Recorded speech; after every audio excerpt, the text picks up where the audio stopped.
Olá, me chamo Valdevão Marculino da Silva e como avaliação da disciplina de Identidade e Poder, eu escolhi fazer um memorial em formato de podcast, onde eu vou estar falando um pouco dos textos e das aulas que nós tivemos, que fomos debatidos no decorrer do semestre. Então, eu vou seguir o mesmo cronograma, né, que foi tido as aulas, os mesmos cronograma dos textos. Então, eu vou começar falando sobre o texto Manifesto do Corpo. No texto Manifesto do Corpo, retrata por meio de alguns personagens que aparecem em todo o texto que os nossos corpos acarretam características, ou melhor, né, sinais diacríticos que falam muito sobre nós, como por exemplo nossa raça, sexo, idade, dentre outros. Todos esses sinais são sinalizados e identificados por meio da nossa cor de pele, textura dos cabelos, flacidez de pele e membros do nosso corpo, como seios e quadris, né? Nossos comportamentos e modos de vestir também evidenciam algumas informações. É muito importante conhecer este texto e discuti-lo em sala de aula, pois é de grande valia aprendermos que possuímos esses sinais diacríticos e passar a anotá-los, esses sinais, nas outras pessoas. Foi muito interessante ter essa experiência em sala de aula, onde a professora Carol nos instigou a nos avaliar e perceber os nossos próprios sinais, que eu particularmente nunca tinha feito essa autoanálise. Entender que onde estivermos, né, estaremos trazendo evidências de quem somos. Isso é algo que me chama atenção, porque agora eu olho para as pessoas, né, buscando esses sinais diacríticos, porque mesmo sem ser proposital, estamos a todo tempo dando spoiler, né, de quem somos, por meio do nosso corpo e comportamentos.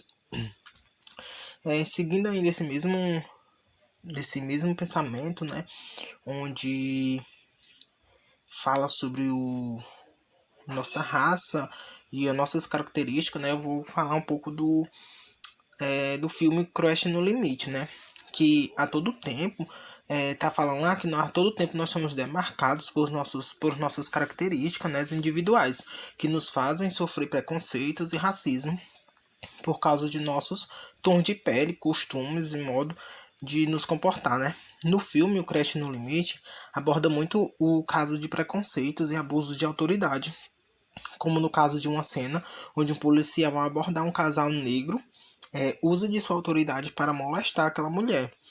E seu marido vê tudo aquilo e fica calado porque se trata de uma autoridade. O que é bastante revoltante, porque esses abusos vêm de pessoas que deveriam promover paz e segurança para as pessoas, né? E seguindo o raciocínio das aulas, né? Agora falando sobre o homem, né? Que foi abordado sobre o texto Seja Homem, do Bola, né? Onde no texto do Bola, Seja Homem, fala muito a questão dos enquadramentos que os homens são colocados ou que se colocam, né? Tendo que muitas vezes renunciar a seus sentimentos ou até mesmo sua maneira de ser e agir, a fim de se mostrar como tal, né? Aquele denominado super-homem. Fala ainda sobre alguns pontos que os homens são evidenciados, como por exemplo, quem são os homens de verdade e onde é colocado como aquele que sempre está à frente de tudo, como chefe de família e que tem a vida financeira boa a ponto de bancar tudo sempre, né? O homem também é considerado um lixo por relações sociais, onde possui privilégios em meio a tantas desigualdades. Ao ler esse texto, a minha primeira reação ao ver esse tema do homem ser um lixo, para mim foi tipo, como assim, né? Eu pensava que estava a falar do homem em si e suas atitudes, mas era mais do contexto nele no meio da sociedade, meio a tanta desigualdade, né? É onde o homem ele possui muito privilégio por ser homem, né? E é muito comum ver né, amigos homens que nunca se separam, mas que de nenhum momento eles demonstram afeto um pelo outro. Porque homem não pode mostrar sentimento pelo outro, porque isso é coisa de viado, né? Entre aspas. Isso é o senso comum das pessoas, né? A comunidade masculina vive muito presa, né, nas coisas sem sentido, pois todo ser humano, independente do sexo, pode amar e ser amado por outro sem qualquer objeção. O homem a todo tempo ele quer mostrar que é forte, garanhão, durão, radical, para manter a pose de quem não chora por nada, né? Foi muito interessante quando a professora Carol pediu para, em um pedaço de papel, a gente falar sobre um homem que temos como exemplo. Que para mim foi muito difícil identificar esse cara, porque já que eu não tenho um pai, né? Então a visão de homem que tenho é aquele que sim, ele deve armar família. Então eu escolhi falar sobre um vizinho, pois vejo o seu empenho com sua família e que topa tudo para o bem comum de todos, que não hesita, né, em cuidar da família e da casa, fazer a faxina da casa quando precisa. Também, né, nós estudamos sobre um documentário que tinha como título Silêncio dos Homens, né? No documentário fala muito a questão sobre que são muito comum entre os homens em geral, pois quase todos têm se colocado suas mentes que ser homem é ser um escroto, machão, sem sentimento, autoritários. Falando no documentário, né, como alguns homens eram tratados pelos seus pais quando ainda eram crianças, onde não havia conversas entre eles e sim os maus tratos, onde tudo era resolvido à base de pancadas, agressões, né? Alguns pais colocavam os filhos em grupo para que uns castigassem os outros, ou seja, eles eram ensinados desde muito cedo a serem brutos, né? Esse mau hábito de não haver conversas entre pais e filhos geram grandes malefícios, principalmente em relação à sexualidade, onde os meninos aprendem tudo por meio da pornografia, né, passando a verem as mulheres como meros objetos sexuais, entrando em relacionamentos totalmente despreparados, causando sofrimento para ambos, né? É muito importante também entender que podemos e devemos mostrar sentimentos, e além de mostrá-los, né, realmente senti-los, porque durante muito tempo fomos aprisionados a nossos próprios sofrimentos pessoais que não podiam ser expostos.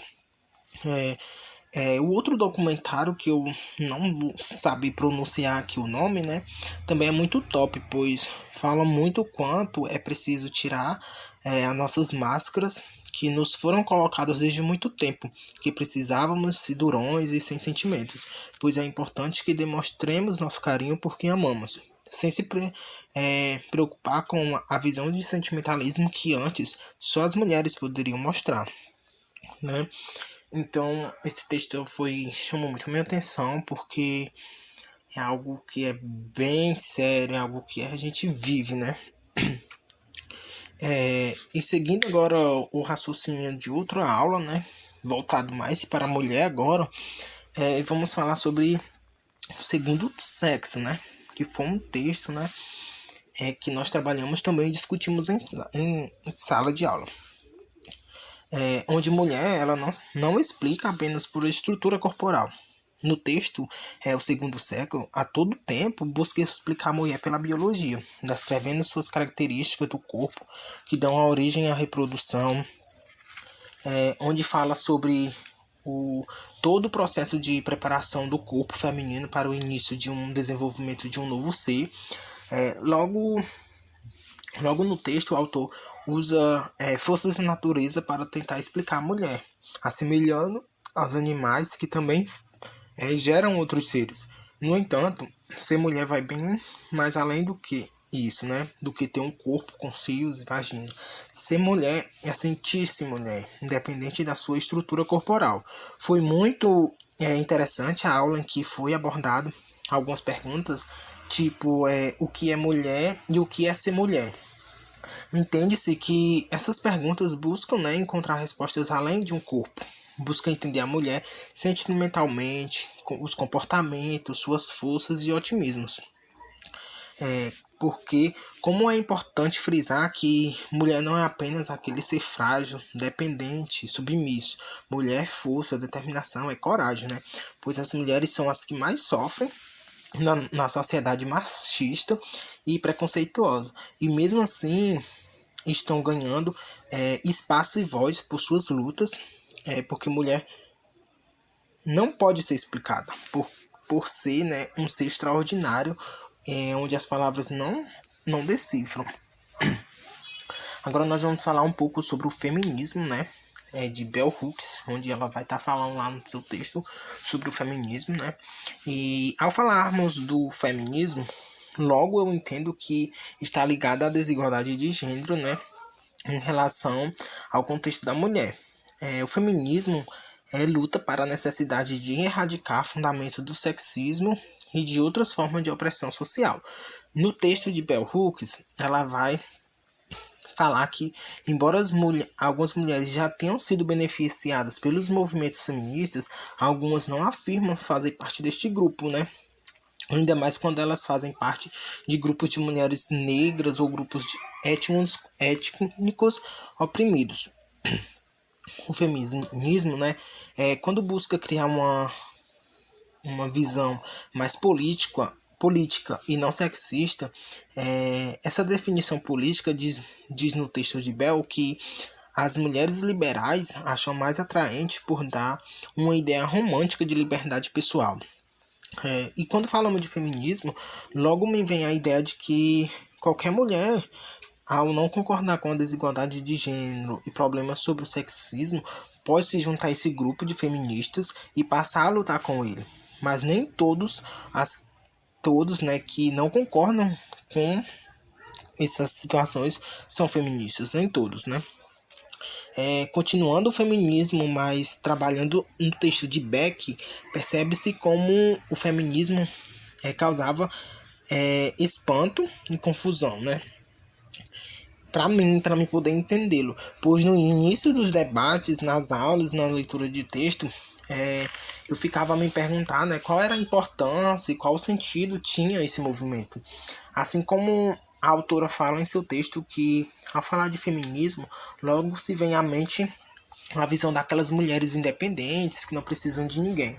Mas foi enriquecedor, né, discutir esses assuntos em sala de aula, porque passamos a entender novidades que ainda não eram ocultas a mim, né? E hoje eu entendo que o feminismo é importante, entendendo que todos temos direitos iguais, independente de gênero, e que desde muito tempo esses problemas de desigualdade vêm revigorando, né, até os dias de hoje. Até antes de tudo, esses casos eram mais sérios e complicados, né? Mas com esses movimentos feministas, várias conquistas já foram alcançadas, como foi dito no texto, né? O caso do direito ao voto, que antes as mulheres não tinham permissão para votarem, e esses movimentos fez com que elas conseguissem isso. E algo também que me chamou bastante atenção no texto de Beck é quando ela fala um pouco da trajetória de Paul, onde ela convivia com as pessoas de sua terra e onde elas se reuniam, né, a fim de promoverem mudanças, só que de forma reservada. E quando Paul ela viaja para outro lugar, ela conhece mulheres britânicas que lutam de forma bem diferente, né, pelo sufrágio feminino, pois elas causavam alvoroço nas ruas e manifestações, onde eram muitas vezes presas. E isso para elas era importante, serem vistas pela mídia sendo algemadas por este motivo. E Paul aprende muito com elas, né? Onde ela faz parte desse grupo e faz aquelas manifestações com elas. E quando ela volta para casa, para a terra dela, né? Ela volta com medidas bem diferentes para conquistar espaço e liberdade. Coisas que ela aprendeu com as mulheres britânicas, né? Ela começa a agir diferente para conseguir, né, espaço naquela sociedade onde é controlada por homens. Isso fez ela conseguir vários avanços.